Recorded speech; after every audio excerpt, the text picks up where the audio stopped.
Lily ఆ TV షాప్‌లో పనిచేసినంత కాలం కూడా ఆ ఓనర్ లిల్లీని అదో రకంగా చూసేవాడు. అలా చూడడం లిల్లీకి అసలు నచ్చేదే కాదు. కానీ తన పని తను చేసుకుంటూ చాలా తెలివిగా ఉండేది.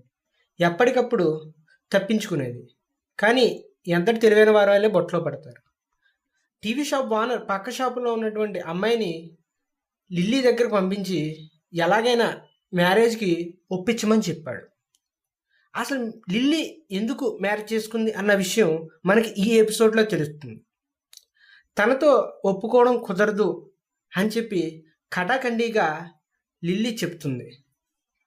అయినా సరే వినకుండా ఒకరోజు ఆ టీవీ షాప్ ఓనర్ లిల్లీని చాలా రకాలుగా ఫోటోలు తీస్తాడు. తీసినా కూడా ఆమె పట్టించుకోదు. సరదాగా తీస్తున్నాడు అనే అనుకుంటుంది.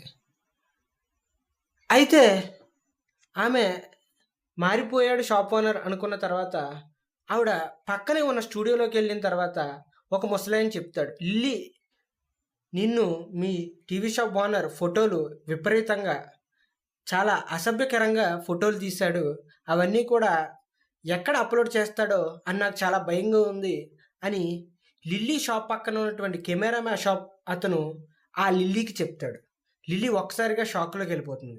నేను ఇప్పుడు ఏం చేయాలో తెలియదు. వెంటనే టీవీ షాప్ ఓనర్ వచ్చి తన ఫోటోల్ని అసభ్యకరంగా ఉన్నాయి అని తనకు చూపిస్తాడు. అప్పుడు లిల్లీకి ఏం చేయాలో అర్థం కాదు. నా పరువు మొత్తం పోతుందా, నా ఫ్రెండ్స్ అందరికీ కూడా ఈ ఫోటోలు పంపిస్తాడా అని తనలో తాను చాలా కుమిలిపోతుంది. వెంటనే ఎందుకు ఇలా చేసావు, నీ పెళ్ళికి ఒప్పుకోలేదని నన్ను ఇంత బ్లాక్మెయిల్ చేస్తావా అని తనను చాలాసార్లు అడుగుతూనే ఉంటుంది. అయినా తను నాకు కావాలి అని చెప్తూనే ఉండేవాడు. లిల్లీకి ఏం చేయాలో అర్థం కాలేదు. ఎంత తెలివైనా సరే ఇంత ఎలా జరిగింది అని తనలో తాను రోజు కుమిలిపోతూ ఉండేది.